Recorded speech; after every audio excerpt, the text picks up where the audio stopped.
It was snippets of fairy dust, the Big Top Circus, the jealousy of Megan Thornton for being crowned Mud Pie Queen. It was believing I had discovered Guinevere's circle on my own and looking at my counselors like superheroes.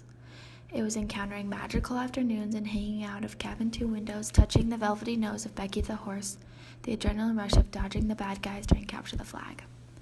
Feeling your glasses getting broken during counselor dodgeball, frightened that an animal would come out of the bushes at night on the way to the cinder blocks, or worry you wouldn't be put in the same cabin with your friends you had been missing all year at a place called Gigi. But have you really ever wondered what the language of a child is? How complex it can be? Although I have experienced many beautiful sunrises from the outlook and too many middle-of-the-night bathroom breaks guided by fearless counselors. I have sat on many loving laps when I was homesick and held many hands trekking through the darks of Avalon. I have seen dozens of Gigi double rainbows, spent many thunderstorms hiding in the rope shed, been on several overnight hikes dragging my pillowcase and belongings into the dirt behind me, and screamed for too many flip cup battles down the middle tables. And we all grew, to trust this place like a family. It takes a camp to raise a child, a special camp, a place called Geneva Glen, where we are taught what it is like to think like a child, to be like a child, and to know how to take care of a child. But it's also kind of funny because I'm pretty much a child myself, but that's why they say we're so good at it. Geneva Glen is where I had learned what it is like to speak the Gigi language and tradition of not only tweens but children too. Tradition has been passed down from generation to generation of campers who became counselors, and as we say, we've been bred into this camp family. Who would have known so many years back that a group of college kids would want to learn the traditions and language of being a summer camp counselor for 6 to 16-year-olds? Learning how 2 blinks of an eye on a 6-year-old can mean that she's upset, or that 3 blinks mean that she's just tired. Or even how being quiet at a meal can mean anything from not being hungry to missing their mom. You learn things that your counselors had done for you, which were not exactly true, but you ate it up because it is who you had looked up to your entire life.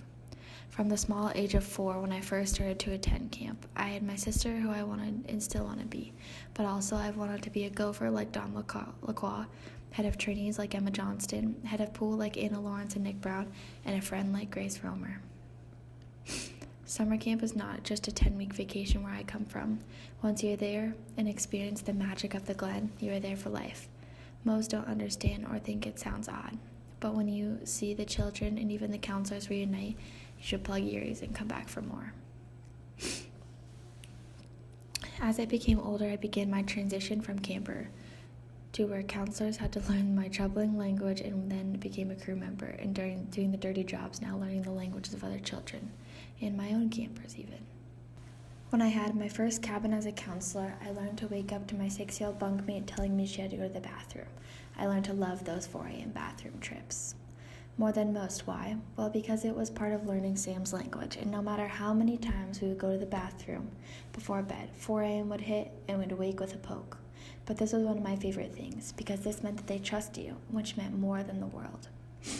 From the day I walked into orientation, we were taught how to welcome our campers.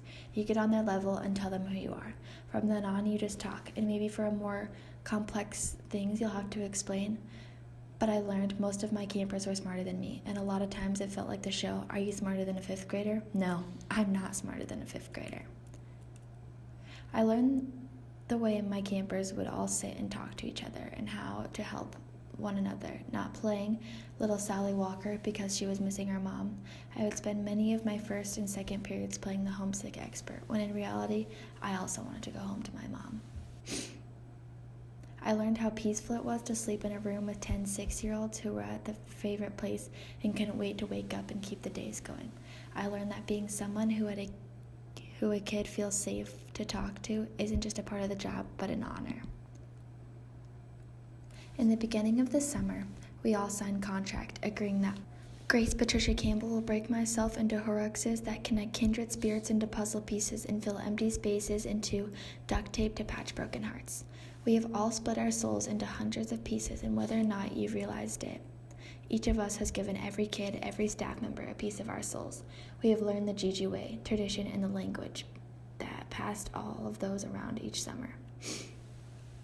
Sadly, our summers come to an end and we all must return home and back to school and life. Throughout the year, we all hold on to those precious memories of our days at camp, and when all feels insignificant, when our camp that was once filled with laughing children goes silent, we remember that every grain of sand in the council ring is an expanse of creativity.